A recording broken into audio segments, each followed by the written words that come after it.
नारळ कसा स्वस्त असतो तसा इथं बर्फ स्वस्त असतो। तुम्हाला तिथं कुठं बी गोळे विकणारी बर्फाची गाडी दिसणार नाही, कारण इथं सेल्फ सर्व्हिस आहे। इथं प्रत्येकाने आपापली काठी घ्यायची, बर्फात अशी चोळायची आणि गोळा करून खात सुटायचं। नमस्कार, मी प्रवीण विठ्ठल तरडे। आता तुम्ही म्हणाल की लिमयेंच्या कुटुंबात हा अनोळखी माणूस येऊन आम्हाला का नमस्कार करतोय, तर मी सुद्धा या कुटुंबातलाच एक सदस्य आहे, फक्त पडद्यामागचा सदस्य। प्रवीण, त्यापेक्षा सरळ सरळ सांग ना की तू लेखक आहेस, म्हणजे संवाद लिहितोस। हा, म्हणजे मी या सिरियलचे संवाद लिहितो। म्हणजे हा जे संवाद लिहितो ते आम्हाला कंपल्सरी बोलायला लागतं। आणि स्क्रीन प्ले साक्षात Mahesh Waman Manjrekar. Don't touch me म्हणा वैभव।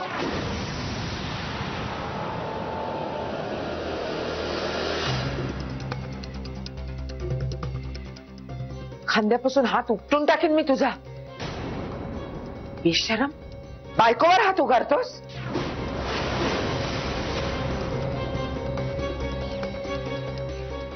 सॉरी आई, एक शब्द बोलू नकोस तू माझ्याशी।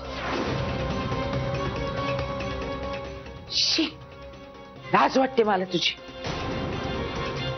म्हणजे सर स्क्रीन प्ले करायचे, मी संवाद लिहायचो। मिताली जोशी ही सुद्धा आमच्या टीम मधली एक सदस्य, पण तिची आमची फार कमी गाठभेट झाली। हा, तशी ती सेट वरती कमी आली। पण आता स्क्रीन प्ले आणि याच्यावरनं मला एक गंमत आठवली, की गंमत नाही खरं, हे कौतुक आहे की महेश अनेकदा, म्हणजे हे सिरियल आपलं सुरू झाल्यापासून महेश बऱ्याचदा परदेशी होता, पण महेश अमेरिकेतनं संवाद सांगणार किंवा सीन डिस्कस करणार, आणि ते प्रवीण मग ते पहाटेचे 3 असू देत, 4 असू देत, केव्हाही तो लिहून घेणार आणि मग तो सीन आमच्याकडे येऊन आम्ही तो सीन करायचो।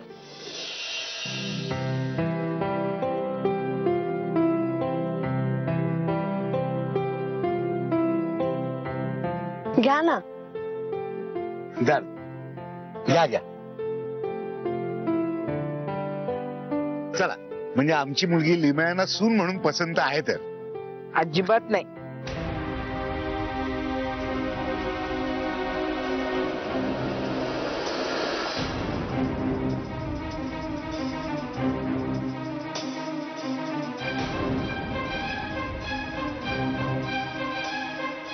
तुमची मुलगी सून म्हणून अजिबात पसंत नाही।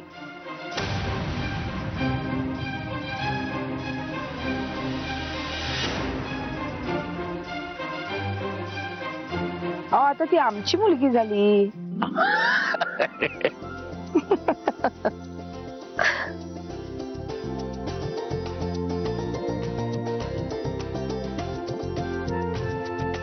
आणि काय आहे असं पसंत नसण्यासारखं काय आहे तिच्यात? खरं सांगू का, आता मुलगा आणि मुलगी यांनी एकमेकांना पसंत केलं ना की झालं. या सिरियलच्या प्रत्येक संवादावर, प्रत्येक सीनवर यांचं लक्ष असायचं. आणि त्याचं मुख्य कारण म्हणजे महेशजींचा जो स्वभाव सिनेमातला आहे तो सिरियल मध्ये उतरला, म्हणून सिरियल या पद्धतीनं तुमच्या समोर आली. त्यामुळं मी आता मुख्य पात्रांना म्हणजे लिमये कुटुंबातील कर्ता पुरुष आणि मुख्य रीमाताई यांना मी विचारतो की ही सिरियल तसं पाहिलं तर सासू सुनांचीच की, बरोबर की नाही? तर या सिरियल मधचं वैशिष्ट्य तुम्हाला काय जाणवलं, म्हणजे कलाकार म्हणून पण आणि तुम्ही घरी गेल्यावर पाहायचा सुद्धा तर प्रेक्षक म्हणून पण? मला काय वाटतं, नेहमीच जेव्हा तुम्ही सिरियल्स करता, नाटक करता, चित्रपट करता, तुम्ही एक आयुष्य लोकांसमोर मांडत असता. त्याची मीडियम्स वेगवेगळी असतील, पण जे तुम्ही मांडता ते लोक बघत असतात आणि त्यातल्या चांगल्या वाईट गोष्टी कुठेतरी आचरणात आणत असतात. आईवरती आवाज काय चढवतेस? मग ती सतत असं वेड्यासारखं बोलते. शटाप मनवा. वेड्यासारखं काय बोलते समजते तुला? एक तर स्वतः वाटेल तसं वागायचं आणि वरती आमच्यावरच आवाज चढवायचा. आमचं काही पटत नसेल तुम्हाला तरी सुद्धा आई वडिलांची बोलण्याची काही पद्धत आहे की नाही? मान्य मला की तुमच्या पिढीला वयाच्या मानाने समजूत जास्त आहे, पण आमच्या अनुभवाला काही महत्व आहे की नाही? त्यामुळे आपल्या सगळ्यांची ही एक जबाबदारी राहते की आपण निदान लोकांना, मराठी पुरतं बोलते मी, लोकांना चुकीचे संदेश देऊ नये. आणि ही महेशची पण विचारधारणा आहे आणि माझी पण तीच आहे. कारण आपण जर चुकीचे संदेश देत गेलो तर कुठेतरी त्याचं कळत नकळत अनुकरण केलं जातं आणि त्याचे त्या फॅमिलीला कदाचित वाईट परिणाम भोगायला लागतात. तर मला हे अगदी भान ठेवून ही सिरियल लिहिली गेलीये की मला म्हणून आवडते. आणि हेच माझं नेहमी म्हणणं असतं की, आणि विशेषतः सिरियल हे माध्यम इतकं स्ट्रॉंग आहे की पटकन काही चांगल्या गोष्टी, बायकांच्या काही साड्या, कुंकव, हेअरस्टाईल, हे प्रेक्षकांना आवडत असेल ते पटकन त्याचं अनुकरण केलं जातं. त्याचमुळे आपण जे काय करत असतो, जो संदेश देत असतो, तो भान ठेवून आपण द्यायला पाहिजे आणि ते या सिरियल मध्ये पुरेपूर पाळलं गेलं. बाबा,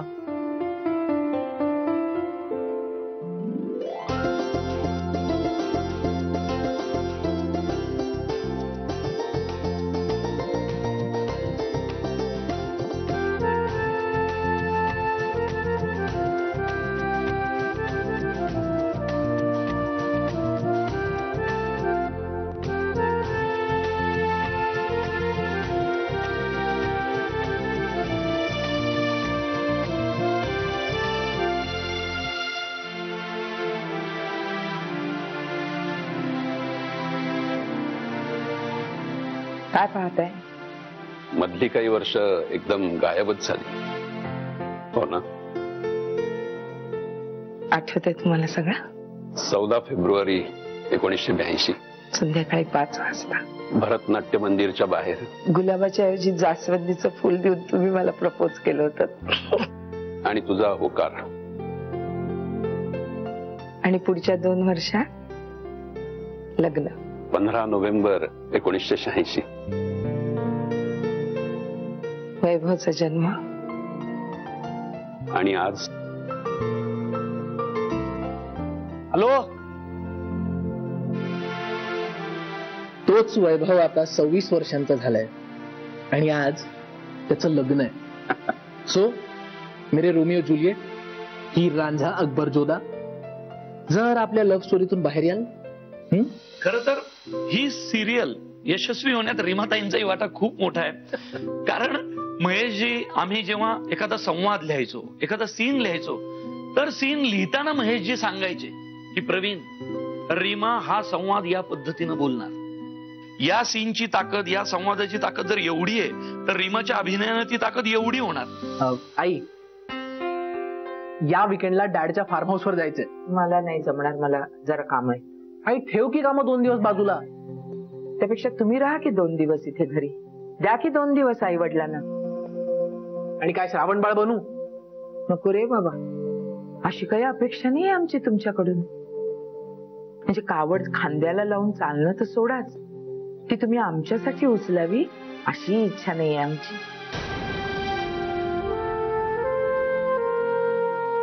हा कोणास ठाऊक, तुमच्यात गुंतून राहणं होत आहे मात्र, कारण आमची नाळ जोडलेली असते ना तुमच्याशी. तुमच्या दुपट्यांचा वास, तुला लावलेला गंध, पावडर, काजळाची तीट, या सगळ्यांचा वास नुसता नाकात नाही मनात बसून राहिलाय. खांद्यावरनं ओघळलेली तुझी लाळ अजून सुकलेली नाहीये. ओलसरपणा जाणवतो मला कधी कधी. तू उच्चारलेला पहिला शब्द असा कानात जपून ठेवलाय अजून. तुझी बोबडी रामरक्षा, तुझे बोबडे मनाचे श्लोक आठवले ना की अजूनही काटा येतो रे आनंदाने. मग आत्ताही आलंय, आत्ताही आलं.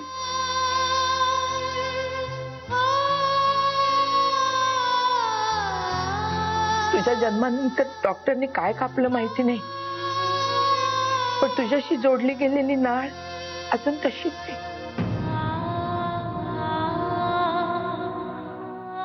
तुटत नाहीये. एका बाजूला अनुभवाचा डोंगर आणि दुसऱ्या बाजूला अनुभव त्याचा आहे पण मराठी थिएटर मधला. तर आमचा राया म्हणजे श्री याच्यातला सिरियल मधला पण राया भावे. तर राया हा ज्यावेळी रीमाताईंसमोर पहिल्यांदा आला, तर राया तुला काय वाटलं? खरं खरं सांगायचा म्हणजे प्रेक्षकांपासून काही लपवायचं नाही, तू लिमय आहेस. नाही म्हणजे आता सुद्धा ते प्रेक्षकांपासून काही लपत असेल असं माझ्या चेहऱ्यावरून त्यांना वाटत नसेल. पण खरं सांगतो, एक अत्यंत अविस्मरणीय अनुभव आहे हा.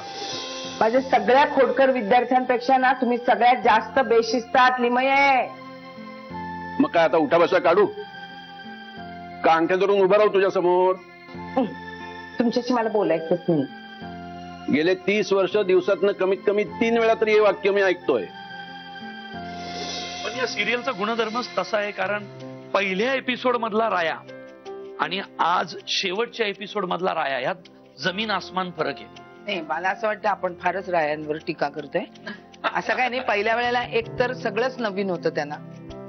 काय असतं ना प्रवीण, आता समजा मी सुहासताई, आता सुहासताई आणि मी सुद्धा आनंद झाला मला की सुहासताई बरोबर मला इतक्या वर्षात आम्ही कधीच एकमेकांबरोबर काम नव्हतं केलं. तर त्यामुळे आम्ही दोघे एक्सायटेड होतो की अरे सीन करायला मिळणार. पण कसं असतं की सुहासताईची कामं मी बघितलेत, माझी तिने बघितलेत, त्यामुळे आम्हाला एकमेकींची इंटरॅक्शन माहिती. जसा महेशचा माझ्यावर विश्वास आहे की हा सीन रीमा असा करेल, कारण महेशने आणि मी मॅक्सिमम एकत्र काम केलंय. जवळजवळ 7-8 पिक्चर एकत्र केले. त्या निमित्ताने वैभव मनवाबरोबर काम करायला मिळालं. पण जेव्हा सिरियल मध्ये समोरासमोर आल्यानंतर छान गुणी मुलं आहेत दोघं. खूप गोष्टी आम्ही शेअर केल्या चांगल्या on the screen, of the screen. कारण माझं म्हणणं तेच असतं, जेव्हा तुम्ही असं काम करत असताना तेव्हा एक खेळीमेळीचं वातावरण असेल तर त्याचा तुमच्या परफॉर्मन्सवर खूप पॉझिटिव्ह फरक पडतो. आणि या निमित्ताने खूप नवीन जनरेशन बरोबर काम करायला मिळालं. तिकडे सुखदा आहे, दीप्ती आहे, ती एक चांगली ऍक्ट्रेस मिळाली आपल्याला. आणि असं करत ते छान बन्या आहे. सगळेच आपले जेवढी मुलं आहेत ती सगळी मन लावून कामं करत होती. आणि महत्वाची गोष्ट वाटते ती या सिरियल मधली सगळी लोकेशन. हा एक फार प्लस पॉइंट आपल्या सिरियलला मिळालाय. मेन हे एमनोरा पार्क, की इतकं सुरेख, म्हणजे लोक अशी अरे कुठे आहे असं आम्हाला अनेकदा विचारलं गेलं. किंवा माझ्या काही लोकांनी विचारलेलं आहे का तिकडे फ्लॅट आहेत का अजून वगैरे. तर तो एक महत्वाचा. आता रोह्याचं एक अप्रतिम लोकेशन आपल्याला मिळालं. किंवा J9 आहे. हा महेशचा जो एक जीव ओतून काम करण्याचा जो स्वभाव आहे ना, त्याच्यामुळे ही सगळी लोकेशन्स आपल्याला त्या लोकेशनवर जाऊन ऍक्च्युअल काम करायला मिळालं. हा एक या सिरियलच्या दृष्टीने फार महत्वाचा मुद्दा मला वाटतो. एक वेगळ्याच प्रकारचं ग्रँडर दिसतं. आणि ऑथेंटिसिटी रिअल लोकेशन्स मिळाली ना, त्यामुळे सेट लावणं हा प्रकारच झाला नाही. त्यामुळे आपल्याला खूप विविधता तुम्हाला स्क्रिप्ट मध्ये आणायला मिळाली. नाही, आणि ही विविधता हे रसिक प्रेक्षकांनाही जाणवलं. अगदी. कारण का माहितीये का, खरंच आम्हालाही कित्येक लोक विचारायचे हे कुठं घडतंय, हे काय आहे, हे नक्की आपल्या इथलंच आहे का, म्हणजे एवढे प्रश्न लोक मला विचारत होते खरंच स्वित्झर्लंडला गेले होते का. म्हणजे हो खरे स्वित्झर्लंडला गेले होते आणि खरं तिकडचं शूटिंग आहे. मला अजून आठवत आहे स्वित्झर्लंडचा किस्सा. -12 तापमान होतं आणि माउंट टिटलीस वरती असं एक गाणं शूट करत होतो आपण मनवा आणि वैभवचं.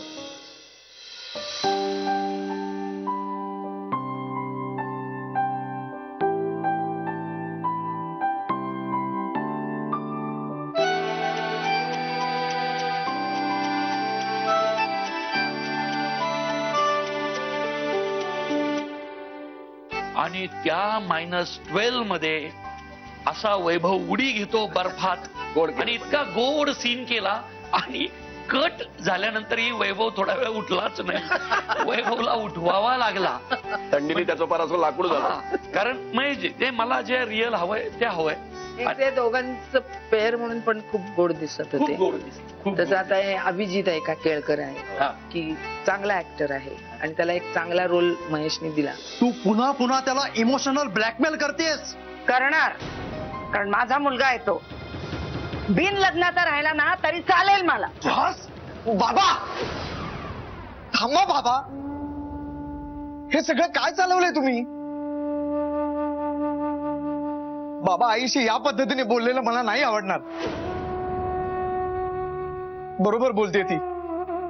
नाही झालं माझं लग्न, राहिलो मी बिन लग्नाचा तरी चालेल मला, पण प्लीज प्लीज आईशी नीट बोला. आणि या सगळ्याचा आता खूप कंटाळा आलाय मला, खूप त्रास होतोय मला. मला आता लग्नच करायचं नाहीये. त्यामुळे प्रत्येक जणांना आपापल्या रोल विषयी खूप हॅपी होतं, आनंदी होतं आणि त्याचा कुठेतरी इनपुट ते सगळेच कलाकार देत गेले. आमचे महत्वाचे पडद्यामागचे तुझ्यानंतरचे महत्वाचा माणूस म्हणजे आपले विठ्ठल दिग्दर्शक. आम्ही सुद्धा म्हणजे कधी कधी त्याला काही सूचना केल्या तर विठ्ठलनी सुद्धा की हा आपण असं करून बघूया किंवा करण काय होतं ना, एक फॅमिली सारखं तयार झालंय आता इथे. म्हणजे आमचे स्पॉट बॉईज आहेत, आमचे लाईटवाले आहेत, आमचे मेकअपची माणसं आहेत. हे सगळे एक अशी मोठी म्हणजे मला असं वाटतंय बर्जात्यांच्याच ह्याच्यात आपण काम करतोय की सूरज बर्जात्या जे 4 चित्रपट मी केले की तिथे जसं एक फॅमिली ऍटमॉस्फिअर असायचं तसं इथे ऍटमॉस्फिअर तयार झालाय. तर त्यामुळे आणि ह्या अशा गोष्टींना कायम स्मरणात राहतात. फॅन्टॅस्टिक आनंद रसिक प्रेक्षकांना या तुझं माझं जमेना. खरं तर नाव सिरियलचं तुझं माझं जमेना होतं, पण एकमेकांशिवाय खरंच इथल्या कोणालाही करमत नाही. त्रिवळ जास्त खरी. तुझ्यातून कर्मेना हे आता झालं. कर्मेना हे जास्त लागू पडतं या सिरियलला. म्हणजे आता एक सिरियल संपेल तेव्हा खरंच आम्ही everybody going to miss each other असं झालंय. आता मी स्नेहल आणि आम्ही तेच बोलत होतो की अरे आता परत तसं भेटणं होणार नाही. इथे कसं रोज भेटत होतो. Towards the end of the serial आपण जेव्हा आता 4 दिवस रोह्याला गेलो होतो त्याच्यामुळे तर ते अजून जास्त जवळ आलं नातं. नाही तुम्हाला खरं सांगतो, म्हणजे रस्त्याने जाताना विविध प्रकारची लोक भेटतात ना. मी असं चाललो होतो, एक रिक्षा मला ओव्हरटेक करत होती. रिक्षावाल्यांनी असं एकदा बघितलं, परत असं बघितलं, तुझा माझा जमेना. म्हणलं हो बरोबर. म्हणजे तिने तुला जेव्हा पहिल्यांदा ती प्रेग्नंट आहे असं सांगितलं तेव्हा तू काय म्हणालास? ओ नो, माझं सगळं प्लॅनिंग चुकलं. There lies the answer. तू सेल्फिश डिसिजन घेतलास, स्वतःपुरता निर्णय घेतलास. अरे तिनं निदान सेन्सिबल डिसिजन तरी घेतला आणि नीट विचार करून घेतला. खरं तर ना हे वैशिष्ट्य झी मराठीचं आहे. झी मराठीवर मागच्या 10 वर्षात झालेली कुठलीही सिरियल असू दे, त्या सिरियल मधलं पात्र 10 वर्षांनी जरी आज भेटलं तर मराठी रसिक प्रेक्षक त्या पात्राला त्या नावाने हाक मारतो. कारण झी मराठीच्या सिरियल त्या ताकदीनच प्रेझेंट होतात. आणि मुळात त्यांना पण सगळ्याच त्यांच्या सिरियलच्या बाबतीत ते आपलं बाळ आहे या पद्धतीने झी ट्रीट करत असतं. त्यांना प्रचंड उत्साह असतो, पॅशन असतं आणि कुठेही आपल्याला आडकाठी केली नाही, फ्री हँड दिला. कारण त्यांना आपल्याबद्दलचा विश्वास पण होता. हे त्यांचं मोठेपणा कौतुक आहे. आणि त्यांना एकंदर ह्या सगळ्याच त्यांच्या प्रोजेक्ट म्हणजे फक्त हीच सिरियल नाही, झीच्या जेवढ्या सिरियल चालू आहेत किंवा काही चांगल्या होऊन गेलेल्या आहेत त्या सगळ्याबद्दल त्यांना एक आपलं बाळ आहे ही आपुलकी असते. त्यामुळे माझे व्यक्तिशः झी मराठीला म्हणजे मी धन्यवाद देते.